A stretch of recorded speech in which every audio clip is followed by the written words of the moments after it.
ए, कहाँ जा रहा है? क्या तुझे पता नहीं मुखिया जी का सख्त आदेश है, रात के समय गांव से बाहर जाना मना है। क्या तुझे अपनी जान प्यारी नहीं? भाई, दुनिया में भला ऐसा कौन होगा जिसे अपनी जान प्यारी नहीं?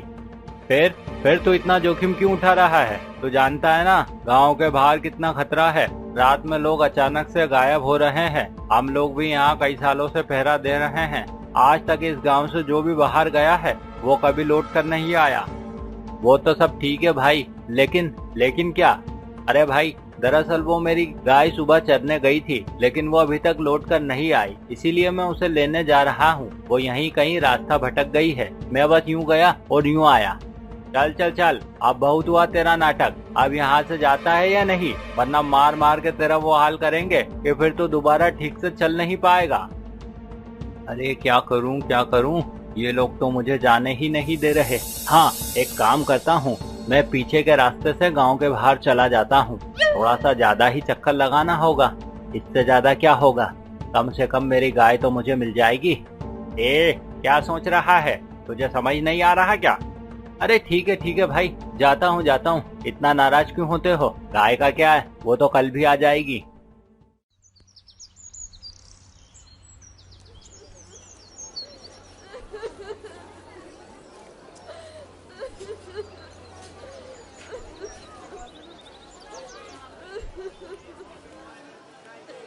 क्या हुआ चाचा जी? ये सरला भाभी इतना रो क्यों रही है? सब कुशल मंगल तो है? अब क्या बताऊं बेटा, वही पुरानी कहानी कईयों की तरह। कल रात राजेश भी गांव के बाहर गया था, पर वो अभी तक लौट कर नहीं आया। क्या कहा चाचा जी आपने? अब राजेश भैया भी?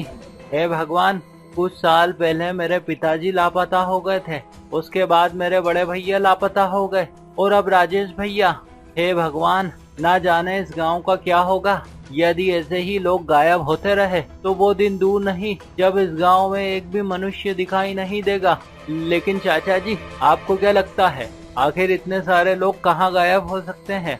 अब पता नहीं बेटा, लेकिन मुझे तो लगता है कि गांव के पीछे वाले जंगल में जो तालाब है, वहीं से लोग गायब हो रहे हैं। वहाँ कुछ न कुछ तो जरूर है। अच्छा चाचा जी, ऐसी बात है? तो फिर हमें वहाँ जरूर जाना चाहिए। अरे नहीं बेटा, तुम ऐसी गलती मत करना। वो जगह तुम्हारी सोच से भी ज्यादा खतरनाक है। मैं बचपन से देखते आ रहा हूँ। वहाँ जाना तो आसान है, लेकिन वहाँ से लौट कर आना बेहद ही मुश्किल है। वो तो ठीक है चाचा जी, लेकिन हम यूँ हाथ पर हाथ धरकर तो बैठ नहीं सकते ना। अरे किसी को तो जोखिम लेना ही पड़ेगा। मैं आज ही उस तालाब के पास जाता हूँ। ठीक है बेटा, अगर तुमने फैसला कर ही लिया है तो मैं भी तुम्हारे साथ चलूंगा। अरे नहीं चाचा जी, आप रहने दीजिए। अब जो भी करना है वो मुझे ही करना होगा। ठीक है बेटा, जैसा तुम ठीक समझो।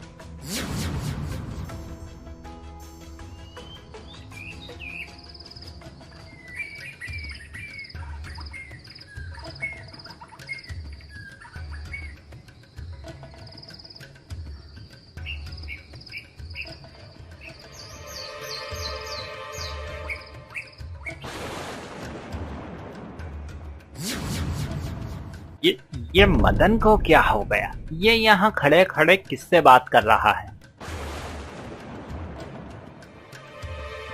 कहीं गांव में जो लोग गायब हो रहे हैं उन सब के पीछे इसी का हाथ तो नहीं? नहीं, मदन ऐसा नहीं कर सकता।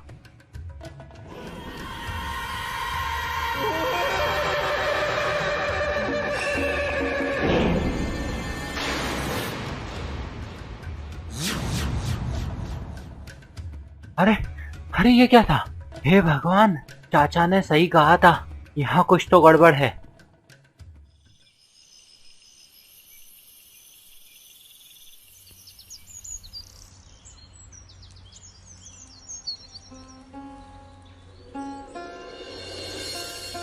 हरिओम। क्या हुआ बेटा, तू बड़ा चिंतित दिखाई दे रहा है। अब क्या बताऊं बाबा, जब मैं छोटा था तब पिता के कंधे पर बैठकर दुनिया देखता था। तब लगता था कि जीवन कितना आसान है, लेकिन जब मैं बड़ा हुआ तब पता चला संसार में चिंता के सिवा कुछ भी तो नहीं है।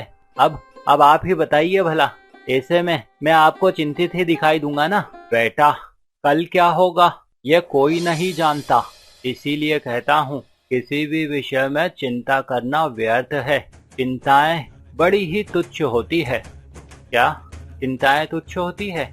हो सकता है, आप कहते हैं तो होती होगी, लेकिन बाबा जी मैं एक गरीब आदमी हूँ जिसके पास 2 जून की रोटी तक नहीं है।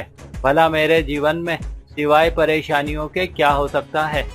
बेटा, भले ही तुम्हारे पास 2 जून की रोटी तक नहीं, फिर भी मुझे तुम अमीर दिखाई देते हो। क्या कहा आपने? मैं आपको अमीर दिखाई देता हूँ? भला वो कैसे?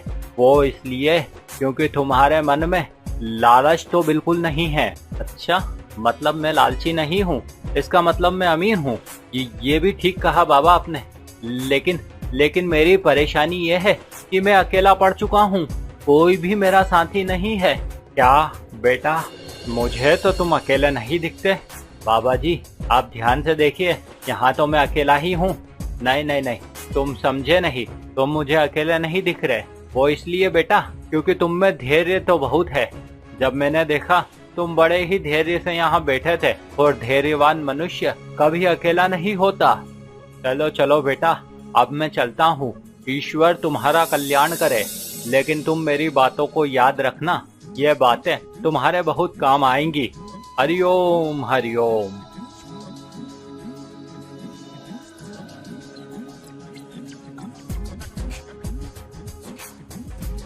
वाह, बाबा जी ने तो बड़ी अच्छी अच्छी बातें कही है। क्या कहा था उन्होंने? हाँ, एक तो ये कि चिंता करना व्यर्थ है क्योंकि चिंताएं तुच्छ होती है। और दूसरा क्या था? हाँ, मैं धनवान हूँ क्योंकि मैं लालची नहीं हूँ। हाँ, और वो तीसरा क्या कहा था उन्होंने? मैं अकेला नहीं हूँ। क्यों? क्योंकि मैं एक धैर्यवान मनुष्य हूँ। हाँ, मैं बाबा जी की इन तीनों बातों को याद रखूंगा, लेकिन अब मैं यूं हाथ पर हाथ धरकर नहीं बैठ सकता। मुझे कुछ न कुछ तो जरूर करना होगा। मैं आज रात ही उस तालाब वाले राक्षस के पास जाता हूँ, फिर देखता हूँ आखिर वो चाहता क्या है।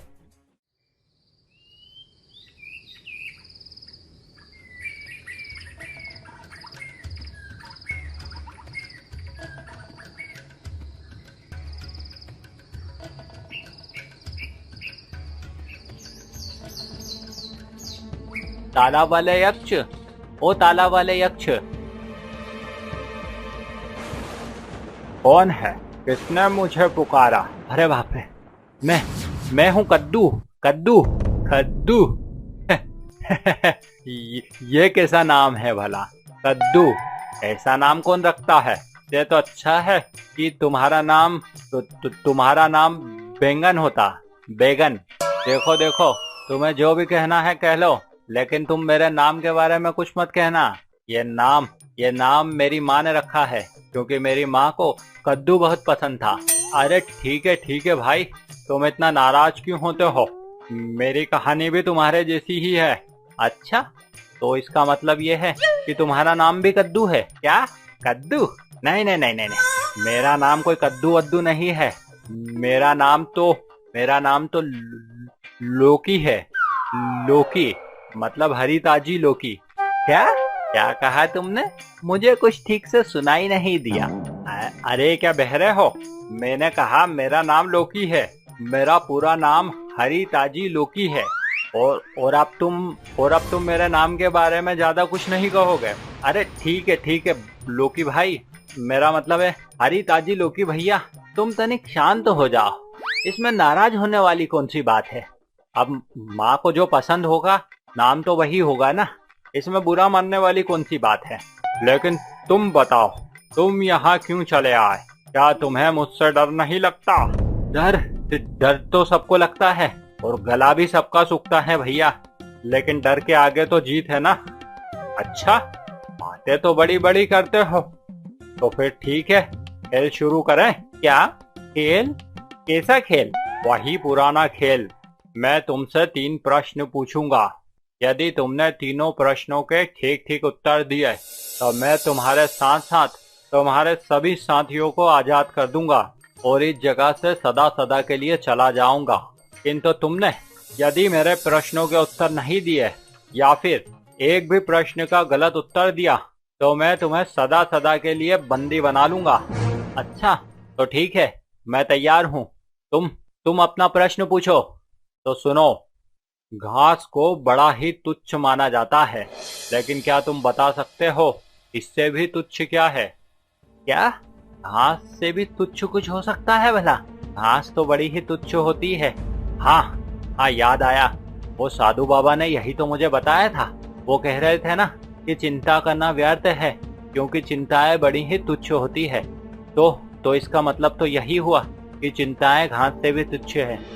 यक्षराज, घास से भी तुच्छ कुछ नहीं होता, किंतु हाँ, मनुष्य के मन में पलने वाली चिंताएं घास से भी तुच्छ होती है। वाह, समझदार मालूम पड़ते हो। लेकिन समझदार मनुष्य अक्सर लालची हो जाता है। क्यों? क्योंकि वो ज्यादा गणित लगाता है। तो क्या तुम मुझे बता सकते हो ऐसा क्या है जिसे खोकर मनुष्य धनवान हो जाता है? क्या ये कैसी बात है? लोग तो पाकर धनवान होते हैं, फिर भला वो क्या है जिसे खोकर मनुष्य धनवान हो जाता है? हाँ, याद आया, आज वो साधु बाबा मुझे धनवान कह रहे थे, और वो इसलिए क्योंकि मैं लालची नहीं हूँ। हाँ, मिल गया उत्तर। यक्षराज, लालच, हाँ, वो लालच ही है जिसे गवाकर मनुष्य धनवान हो जाता है। बहुत अच्छे, बहुत अच्छे। तुम तो मेरी सोच से भी अधिक बुद्धिमान निकले। लगता है इस पूरे ज्ञानगंज में एकमात्र तुम ही समझदार हो। लेकिन क्या तुम्हें पता है, ज्यादा समझदार मनुष्य अकेला पड़ जाता है। तो मेरा आखिरी प्रश्न यही है कि मनुष्य का सच्चा साथी कौन है, जो हर परिस्थिति में मनुष्य का साथ देता है, कभी उसका साथ नहीं छोड़ता? अकेला? हाँ, मैं भी तो अकेला था। कल तक मैं खुद को अकेला समझता था, लेकिन आज वो साधु बाबा ने मुझे समझाया कि मैं अकेला नहीं हूँ, क्योंकि मैं धैर्यवान मनुष्य हूँ। तो इसका मतलब यही उत्तर है। यक्षराज, धैर्य ही मनुष्य का सच्चा साथी होता है, जो हर हाल में मनुष्य का साथ निभाता है। वाह, अद्भुत कद्दू, अद्भुत। तुमने तीनों प्रश्नों के बिल्कुल सटीक उत्तर दिए। तुम्हारे उत्तर सुनकर मैं संतुष्ट हुआ।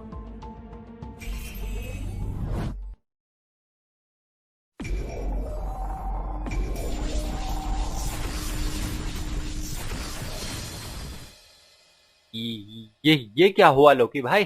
तुम तो यक्षराज से सीधे आदमी बन गए। आखिर ये चमत्कार हुआ कैसे? अब क्या बताऊं भैया, मुझे अपने ही कर्मों की सजा मिली थी। दरअसल हुआ यूं था कि तुम्हारी तरह मैं भी ज्ञानगंज में रहता था, लेकिन ज्ञानगंज में रहने के बाद भी मैं निहायती मूर्खों वाली हरकतें करता था।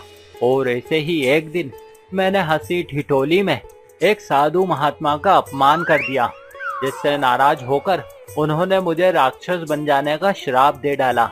लेकिन जब मैंने हाथ जोड़कर उनसे क्षमा मांगी तो उन्होंने बताया कि जब कोई व्यक्ति तुम्हारे 3 प्रश्नों के उत्तर दे देगा, उस दिन तुम इस श्राप से मुक्ति पालोगे, और तुम्हारे साथ साथ उन लोगों को भी मुक्ति मिल जाएगी जिनको अब तक मैंने पानी के अंदर बंदी बनाकर रखा था। और देखो, आज तुमने मुझे मुक्त कर दिया। अच्छा, तो भाई, तो इसका मतलब तो यही हुआ कि आज सुबह मैं जिन साधु बाबा से मिला था वो कोई और नहीं बल्कि वही महात्मा थे जिन्होंने तुम्हें श्राप दिया था। हाँ कद्दू भाई, वो वही महात्मा थे। कहते हैं वो कई सदियों से हम ज्ञानगंज वासियों का अपने ज्ञान से मार्गदर्शन करते आ रहे हैं।